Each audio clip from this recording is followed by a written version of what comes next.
अभी नासिक के TCS company में कॉरपोरेट जिहाद का मामला शांत भी सही से नहीं हुआ था कि अब एक बार फिर से पुणे में ऐसा ही एक मामला सामने आया है। कंपनी बदल गई है, टीसीएस नहीं, इस बार है विप्रो में सेम पैटर्न दिखाई दिया है, वही कॉरपोरेट जिहाद वाला। यहां भी नासिक की तरह कंपनी में ऊंचे पदों पर बैठे मुस्लिम कर्मचारियों ने एक हिंदू महिला को निशाना बनाया है। उसे जबरन निकाह करने और संबंध बनाने के लिए मजबूर किया गया। ऐसा न करने पर नौकरी से निकाल दिया गया उसे। इस घटना की पीड़िता ने स्वयं मामले को मीडिया के सामने प्रेस कॉन्फ्रेंस के माध्यम से रखा। पीड़ित हिंदू महिला ने बताया कि वो विप्रो में ईमानदारी से अपनी ड्यूटी कर रही थी, लेकिन कुछ समय पहले उनकी टीम की शाहीना रफीक नाम की एक महिला सहकर्मी ने जानबूझकर और बेवजह उसकी पर्सनल लाइफ में दखल देना शुरू किया। अब शाहीना ने पीड़िता पर अपने जान पहचान वाले शेख नाम के एक मुस्लिम आदमी के साथ फिजिकल रिलेशन बनाने और अपना असली हिंदू धर्म छोड़कर इस्लाम अपनाने पर जोर दिया, मतलब दबाव डाला। उसे लगातार लालच भी दिया जाता रहा कि जैसे अगर तुम इस्लाम अपनाकर किसी मुस्लिम आदमी के साथ रहोगी तो तुम दुबई में एक शानदार और शांतिपूर्ण जीवन जी पाओगी। इस लगातार धार्मिक और मानसिक हैरेसमेंट से तंग आकर पीड़िता ने शाहीना से बात करना पूरी तरीके से बंद कर दिया और सिर्फ ऑफिस के काम तक ही अपना कांटेक्ट कम कर दिया। अगस्त 2025 के आखिर में इस गिरोह के अत्याचार की इंतहा हो गई थी। एचआर रिप्रेजेंटेटिव प्रशांत जीआर ने पीड़ित को माइक्रोसॉफ्ट टीम्स मीटिंग के लिए बुलाया। उस मीटिंग के दौरान उसने टेक्निकल ट्रिक्स का इस्तेमाल करके पीड़ित के लैपटॉप की स्क्रीन पर कंट्रोल कर लिया और बिना किसी पहले से नोटिस के, उसकी सहमति के बिना उसे अपने ही सिस्टम से इस्तीफा देने के लिए मजबूर किया। जब हिंदू महिला इन जिहादियों के गिरोह का शिकार नहीं बनी तो पीड़िता से जबरन इस्तीफा दिलवा लिया गया, नौकरी से निकाल दिया गया। इस पूरे मामले को हिंदू जन जागृति समिति ने सबके सामने रखा। इस मामले में हिंदू जन जागृति समिति और पीड़ित महिला कर्मचारी ने मांग करी है कि महाराष्ट्र के मुख्यमंत्री देवेंद्र फडणवीस तुरंत इस मामले पर ध्यान दें और इस मामले की हाई लेवल जांच करवाएं, दोषियों के खिलाफ सख्त कानूनी कार्रवाई करें। लेकिन सवाल यहाँ ये है कि आखिर कब तक हमारी हिंदू बहन बेटियां इन जिहादियों का शिकार होती रहेंगी? क्या इस देश में कोई ऐसी जगह है जहां वो सुरक्षित महसूस कर पाएं, जहां उन्हें जिहादियों से डरने की जरूरत ही ना हो? ऐसे मामलों से कंपनी प्रशासन और सरकार कुछ सीख क्यों नहीं रही? क्योंकि टीसीएस का मामला बीते अभी समय नहीं हुआ है। क्या हर कंपनी में ऐसे जिहादी गिरोह एक्टिव हैं जो हिंदू महिलाओं को टारगेट करती हैं? कंपनी प्रशासन ऐसे एचआर और सीनियर्स को निकालता क्यों नहीं है जो मिले रहते हैं इन जिहादियों से? उन्हें पूरे इंडस्ट्री से बैन क्यों नहीं कर दिया जाता? ऐसे तमाम सवाल हैं जो अभी तक अनसुलझे हैं। करेंगे आज इस पर बात, तमाम सवालों पर, लेकिन उससे पहले पीड़िता का बयान आपको जरूर सुनना चाहिए। देखिए। लव जिहाद, कॉर्पोरेट जिहाद, ये शब्द हमने बार बार सुने हैं। टीसीएस प्रकरण जो है नासिक वाला, वहां हमने सुना कि कॉर्पोरेट जिहाद में किस प्रकार से वहां काम करने वाले हिंदू लड़कियों को पीड़ित किया जा रहा है, उनको जोर जबरदस्ती इस्लाम धर्म में परिवर्तन करने के लिए, शारीरिक संबंध रखने के लिए बाध्य किया गया था। सामने आया था बिल्कुल उसी प्रकार से महाराष्ट्र पूना के इंजवडी में जो Wipro technologies private limited company है, उसमें काम करने वाली एक हिंदू पीड़ित महिला है। उन्होंने आज प्रेस कॉन्फ्रेंस लेके सबके सामने रखा है कि उनकी जो कलीग है शाहीना रफीक, उन्होंने बार बार धर्म परिवर्तन के लिए, किसी शेख नामक अन्य लोगों से विवाह करने के लिए या इसके साथ साथ शारीरिक संबंध रखने के लिए फोन पे संभाषण किया, बार बार उसको फोर्स किया गया। ये जो शाहीना रफीक है, उनके जो सभी मुस्लिम सहकारी है, जो टीम में थे, जिन्होंने हैरेस किया है, उन सभी की जांच होनी चाहिए। इसका कनेक्शन पाकिस्तान तक है क्या, ये भी देखना चाहिए। अन्य पीड़ित लड़कियां हैं, उनको भी न्याय मिलना चाहिए। सब जांच होने के बाद पता चलेगा यहाँ पे और क्या क्या हो रहा है। और ये सब होने के बावजूद विप्रो प्रशासन जो है, एचआर डिपार्टमेंट है, सभी को, उनके वरिष्ठ है, उन सभी को तकरारें करने के बाद भी आज तक संवेदनशीलता से कुछ भी बात नहीं देखी गई है। मेल का रिप्लाई भी नहीं किया गया है। तो ये बहुत गंभीर बात है। संबंधित अधिकारियों पे भी कार्यवाही होना आवश्यक है। ये मांग हिंदू जन जागृति समिति की ओर से हम यहाँ पे करते हैं। और ऐसे आईटी सेक्टर में, कॉर्पोरेट सेक्शन में जहां जहां ऐसी घटनाएं होती है या हो सकती है, उनके लिए एक काउंसलिंग सेंटर भी खोलना चाहिए, जिसके माध्यम से उनकी अपनी तकरारें, उनके विचार वहां रखने के लिए एक वातावरण तैयार हो सकता है। आज हम इसलिए यहाँ पे संगठित हुए हैं कि मुझे ये सबके सामने लाना है कि हिंदू औरतों के तरफ किस तरीके से अन्याय होता है, कैसे उन्हें बातों बातों में फंसा के धर्मांतरण के लिए मुस्लिम समाज मजबूर करता है, और मेरे साथ क्या हुआ। मेरे साथ अप्रैल के महीने से शाहीना रफ़ीक नाम की एक लड़की जो मेरे साथ काम करती थी, मेरे अंडर काम करती थी, उसने मुझे बार बार धर्म चेंज करने के लिए और अपने मुस्लिम धर्म को अपनाने के लिए बार बार कॉल पे बोला है। और बार बार मुझे ये कहती थी कि अगर आप मुस्लिम धर्म अपना लेंगी तो आपको पैसे भी अच्छे मिलेंगे, आपकी जो लाइफ बिखरी हुई है वो अच्छी हो जाएगी। और उसके लिए उसने मुझे रास्ता भी सुझाया था कि मैं सुपरवाइज़र्स के साथ रहकर शारीरिक संबंध बनाकर दुबई चली जाऊं। उसके बाद वो मुझे अपने शेख समाज के साथ, जो कि कांटेक्ट में हैं, उनके साथ में मेरी शादी करवा के और अच्छी ज़िंदगी जिसमें मुझे पैसा, गाड़ी, सोना सब कुछ मिले, उसके लिए प्रलोभन देती थी। ये प्रेस नोट मुझे सिर्फ इसीलिए करना था कि ये जागृति मैं अपने अन्य हिंदू महिलाओं को दे सकूं कि किस तरीके से आपको फुसला के अपने वर्तमान के धर्म को छोड़ने पे आप पे बाध्य किया जाता है, जबकि हकीकत में शायद ऐसा ना होता हो। क्योंकि जब मैंने ये सब चीज़ें मना की तब उन्होंने मुझे दूसरे तरीके से बातों में फंसा के गलत सबूत और गलत इसके थ्रू मुझे फोर्सफुल रेजिग्नेशन के लिए मजबूर किया। वो भी एचआर भी जो थे वो भी मुस्लिम थे जो ये सब करे, और उसके लिए सारे विप्रो कंपनी ने साथ दिया है। तो पहले नासिक और अब पुणे, तो ये किस प्रकार का सिंडिकेट काम कर रहा है, आज हम इसी की बात करें। बता देते कि पैनल में हमारे साथ कौन कौन से गेस्ट कनेक्ट हो गए हैं। पता आपको सबसे पहले दें कि सुनील धनवट जी हमारे साथ जुड़ गए, हिंदू जन जागृति समिति से हैं, जो इस पूरे मामले को लेकर सामने आए हैं। बहुत स्वागत है आपका सुनील जी। हमारे साथ मौलाना शाहबुद्दीन रिजवी कनेक्ट हो गए हैं, मुस्लिम स्कॉलर हैं। रिजवी जी आपका भी बहुत स्वागत है। हमारे साथ हमारे संवाददाता भी कनेक्ट हैं, विजय रणदिवे। विजय, सबसे पहले आपके पास बताइएगा क्या अपडेट है इस पूरे मामले में अभी, और किस प्रकार से ये पूरा मामला सामने आया। ये जो मामला जो सामने आया है पूरी तरह से दिल दहने वाला ये मामला है। देखिए कि किस तरह से जो अलग अलग जो कॉर्पोरेट सेक्टर होगा, आईटी सेक्टर होगा, बैंकिंग सेक्टर होगा, इसमें ये लव जिहाद का मामला सामने आता है। और ये जो हिंजौड़ी स्थित जो कंपनी है, यहाँ पे एक बड़ा मामला सामने आया है। विप्रो स्थित कंपनी है, वहां पे ये जो पीड़ित महिला है उसके साथ ये बहुत सारा अत्याचार हुआ है। और जब ये उसके ऊपर आवाज उठाने की कोशिश करती है तो उसके ऊपर इस्तीफा देने की मांग करते हैं, और उसको पूरी तरह से उसका शारीरिक शोषण, मानसिक शोषण और उसके परिवार का शोषण भी किया जाता है। और इसके माध्यम से ये पता चलता है कि पुणे में बहुत सारी जो लड़कियां हैं वो इसी शिकार बन गई है, ऐसा भी दिखाई दे रहा है। इसके माध्यम से जब ये पीड़िता सामने आके प्रेस कॉन्फ्रेंस लेके कहती है कि मुझे न्याय दिलाना चाहिए, न्याय दिलाने की वो मांग कर रही है, तभी हिंदू जन जागृति के जो कार्यकर्ता है उन्होंने आके ये जो पूरी तरह से ये सामने लाया है। और पूरी तरह से ये जो महिला है उसके साथ जो भी आज तक उसके साथ जो अन्याय हुआ है, उसके साथ जो शारीरिक शोषण हुआ है, मानसिक शोषण हुआ है, उसका कारण ही ये सब जो जिहादी मानसिकता के लोग हैं वो है। और ये जो बड़ी बड़ी कंपनी है, बड़ी बड़ी कंपनियों में भी ये लव जिहाद का शिकार बन गई है।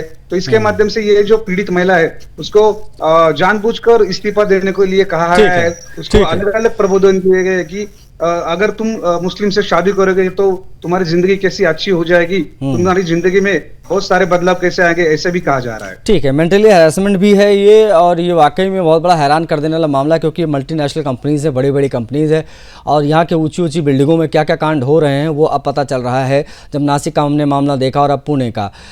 सुनील घनवट जी हमारे साथ लगातार बने हुए हैं, उनसे हम बात करेंगे। सुनील जी, ये पूरा मामला किस प्रकार से आपके समक्ष आया और किस प्रकार से पीड़िता ने अपनी बात आप तक पहुंचाई और क्या कहना है आपका इस पूरे प्रकरण पर? सुनील जी। जी, मेरी आवाज आ रही है? हाँ सुनील जी, आपकी आवाज आ रही है जी। ये मामला ऐसे है कि जैसे अभी पूना में Wipro technology private limited company जो है उसके जो महिला कर्मचारी है उन्होंने यहाँ पे हमसे संपर्क किया कि जिस प्रकार से टीसीएस में हुआ है उसी प्रकार से कुछ मेरे साथ हुआ है, आप मुझे सहायता कीजिए। हाँ। एक 8 दिन पहले की बात है, हमने सब जानकारी लिया और क्या वास्तविक रूप में अड़चन है समझ के लिया। तो वहां पे ध्यान में ऐसे आया कि जो पीड़िता है उसके साथ बड़ी प्रमाण में धर्म परिवर्तन करने के लिए बार बार वहां पे बाध्य किया गया है, इस्लाम धर्म स्वीकारने के लिए, या फिर उनके वरिष्ठ अधिकारी गण है जिनके साथ शारीरिक संबंध आप बनाइए, इस प्रकार से उनके साथ बर्ताव किया गया, उनको बाध्य करने के लिए प्रवृत्त किया गया।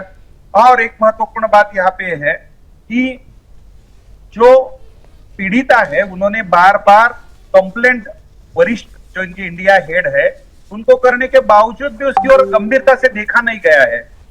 टीसीएस की घटना हाल ही की है, मुंबई के एसबीआई में घटना हुई है, कल पूना में यूटीआई की घटना है। ये सभी घटना अभी की है, फिर भी in HR department, in IT company, in corporate section वाली कंपनियों में गंभीरता क्यों नहीं आ रही है, ये सबसे महत्वपूर्ण बात है। आपको शारीरिक संबंध बनाने के लिए, आपको इस्लाम धर्म स्वीकारने के लिए इस प्रकार से जोर जबरदस्ती की जाती है, फिर भी वहां उसकी ओर देखा नहीं लिया जा रहा है। और उसकी जो कलीग है शाहीना रफीक नाम उसका, उसने उनकी पर्सनल लाइफ में क्या हो रहा है, क्या करना चाहिए, इसके बारे में वो बार बार बात कर रही है।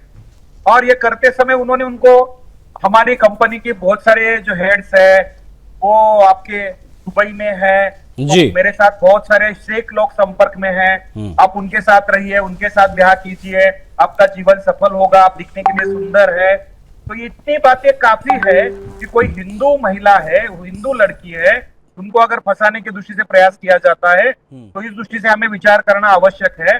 और हमने मांग यहाँ पे की है जिस प्रकार के इस लड़की के साथ हुआ है और भी जांच वहां पे विप्रो में होना आवश्यक है, क्योंकि और भी कुछ लड़कियां ऐसे उन्होंने कहा हुआ है जो डर के मारे सामने नहीं आ रही। ठीक है, आप सुनील जी प्लीज हमारे साथ बने रहिएगा। हमारे साथ मुस्लिम स्कॉलर भी हैं, चर्चा में शामिल हैं, मौलाना शहाबुद्दीन रिजवी जी। पहले नासिक और अब पुणे, इस कॉर्पोरेट जिहाद पर बतौर एक स्कॉलर आपका क्या टेक है? देखिए मोहतरम, जैसे कि घटना नासिक की बताई गई, फिर उसके बाद में अब पुणे की ये घटना है, जो मौजूदा जो घटना है, अगर वाकई जिस तरह का आप बता रहे हैं और मोहतरम बैठे हुए बता रहे हैं और ये सही है, तो इसकी मैं निंदा करता हूँ, मजम्मत करता हूँ और काबिल अफसोस बात है कि इस तरह की घटनाएं कारपोरेट में ही नहीं बल्कि कहीं भी पूरे देश में किसी जगह भी नहीं होना चाहिए। मगर इस घटना का जहां तक मैंने बयान अभी सुना लड़की का, तो उससे 2-3 पहलू उभर के आते हैं जी। पहला पहलू ये है कि वो लिख करके एक बयान पढ़ रही है और उसको अपने ऊपर भी खुद भी बहुत ज्यादा भरोसा नहीं है। जो हकीकी तौर पर वाकया घटना होता है जिसके ऊपर वो जिस तरीके से बयान करता है या करती है, तो वो खुद झलकता है, भरोसा एतमाद अपने आप में झलकता है। और तीसरी बात यह है कि इसके पर्दे के पीछे कहानी कुछ और है। शायद मैं समझता हूं कि पर्दे के पीछे कहानी यह है कि उस लड़की को निकाल दिया गया हो और निकाल देने की वजह से विप्रो कंपनी के कर्मचारियों पर इस तरीके से आरोप लगाए जा रहे हों। इसीलिए कि जिस तरह अभी इस लड़की ने जो आरोप लगाया, जो भी बातें कही है मुस्लिम महिला के ताल्लुक से, बिल्कुल सेम ऐसे ही जो है वो स्पिरिट जो थी वो नासिक के भी मामले में थी। तो दोनों की कहानी सेम एक ही तरीके से है। और खुद आप समझ लिए कि विप्रो कंपनी जो है वो मुसलमान उसका मालिक है, अजीम हाशिम प्रेमजी उसके मालिक हैं, तो सीधे सीधे मालिक के ऊपर इल्जाम लगाइए। एक बात। दूसरी बात यह है कि भारत में इस वक्त मुसलमान बड़ा डरा और सहमा हुआ है। अच्छा, तो इस तरह के कहीं भी कोई भी स्थिति इस तरह नहीं हो सकती। कोई भी मुसलमान मर्द हो या खातून हो इस तरह की वो हरकत नहीं कर सकता है कि किसी को सताए या किसी को परेशान करे।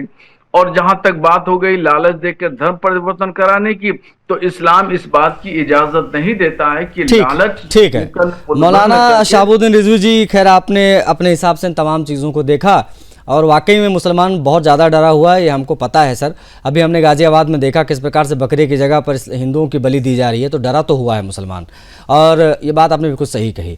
दूसरी बात ये कि नासिक में जो घटना घटी उसके बाद में अब ये प्रकरण सामने आया, ये वाकई में एक जैसा पैटर्न है, लेकिन ये पैटर्न दूसरे एंगल से भी देखना ज़रूरी है क्योंकि इस प्रकार की चीज़ें हो रही हैं। अब जब जांच होगी तो चीज़ें सामने आ जाएंगी, लेकिन अभी जो पीड़िता की तरफ से बातें कही गई उसके आधार पर अभी हम इन तमाम चीज़ों को रेस कर रहे हैं, क्योंकि नासिक के बाद पुणे इस प्रकार की चीज़ें एक्सेप्टेबल नहीं है। अगर वाकई में इस प्रकार की चीज़ें निकल कर सामने आती हैं तो वो शाहिना नाम की जो भी मुसलमान महिला वहाँ पर कार्यरत है उसके ऊपर भी एक्शन होना चाहिए, और HR रिप्रेजेंटेटिव जो है उसके ऊपर भी एक्शन होना चाहिए।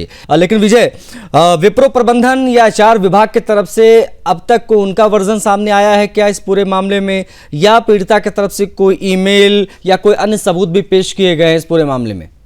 विजय जी, जो भी HR टीम है विप्रो की, उनके लिए ये इन्होंने जब जो पीड़ित महिला है उन्होंने जब ये पूरी तरह से ईमेल करके इसकी पूरी जांच करने की मांग की है, लेकिन विप्रो की तरफ से पूरी तरह से उसको सहमति या उसके ऊपर कोई भी कड़े एक्शन नहीं लिया गया है। और जो स्थानिक जो पुलिस स्टेशन है हिंजोड़ी पुलिस स्टेशन, वहां पे भी उन्होंने ये किया है, लेकिन आगे की जो जांच है वो पुलिस कर रही है। लेकिन अभी तक तो ऐसी कुछ मतलब इंफॉर्मेशन नहीं आ रही कि उसके ऊपर आगे की क्या जांच की गई है और इसके ऊपर कौन सी कठोर जो भी निर्णय लेने चाहिए वो ले गए हैं, ऐसी कोई भी जानकारी अभी तक तो नहीं मिल रही है। जांच किस चरण में है, कौन से चरण में है जांच, विजय जरा बताइएगा, और अब तक क्या क्या कार्रवाई हुई है, क्या क्या चीजें निकलकर सामने आई हैं, प्रशासनिक वर्जन अगर हम समझे इस पूरे मामले का तो? क्योंकि यहाँ की जो स्थानिक पुलिस है उनसे जब बात करने की हमने कोशिश की तब उनके माध्यम से यही कहा जाता है कि पूरी तरह से हम जो भी वो महिला के लिए न्याय देने की कोशिश की जाएगी वो पूरी तरह से हम उसकी जांच की जा रही है, ऐसा जो स्थानिक जो पुलिस है उनके माध्यम से किया जा रहा है। और यहाँ पे ये मामला जो हिंजौड़ी स्थित में जो पूरी तरह से जो IT हब एरिया है, यहाँ पे बहुत सारे जो लड़कियां बाहर गांव से आते हैं, पूरे भारत देश भर से यहाँ पे लड़कियां आती है, तो उनको कहीं ना कहीं वो जो लड़कियां वो भी दबाव में यहाँ पे काम करती है। और ये जो पीड़ित महिला सामने आई है तो उन्होंने बहुत बड़ा शौर्य दिखाया है कि आगे सामने आके अगर उनके उसके पीछे जो हुआ है उसके बारे में तो बोल रही है। ठीक है विजय, आप बने रहेगा। सुनील जी हमारे साथ लगातार बने। सुनील जी, आपसे हमने बात की, उसके बाद में हम मुस्लिम स्कॉलर जो शहाबुद्दीन रिजवी की तरफ गए।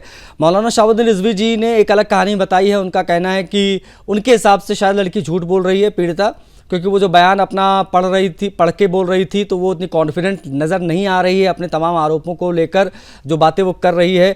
और उनका एक ये भी स्क्रिप्ट है, एक और थ्योरी है मौलाना शहाबुद्दीन रिजवी की, हो सकता है ले ऑफ हुआ हो, उस लड़की को वहाँ से निकाल दिया गया, इसलिए वो ये TCS वाले मामले को उठाकर इस मामले को बड़ा बना रही है ताकि एक्शन उन लोगों के ऊपर हो जाए, अपनी निजी दुश्मनी निकाल रही है। अब क्या टेक है आपका सुनील जी? नहीं, मुझे इस मौलाना जी है उनसे पूछना है, क्या कोई मुस्लिम लड़की होती तो क्या यही आपका उत्तर होता? एक हिंदू पीड़िता है, हिंदू लड़की है, जिसके साथ इस प्रकार की हरकतें की गई है, इस्लाम धर्म स्वीकारने के लिए बाध्य किया गया है, और उसके बाद षड्यंत्र करके उसका इस्तीफा ले लिया गया है, उनका पासवर्ड लेके। तो ये खुद ने नहीं दिया इस्तीफा वहां पे।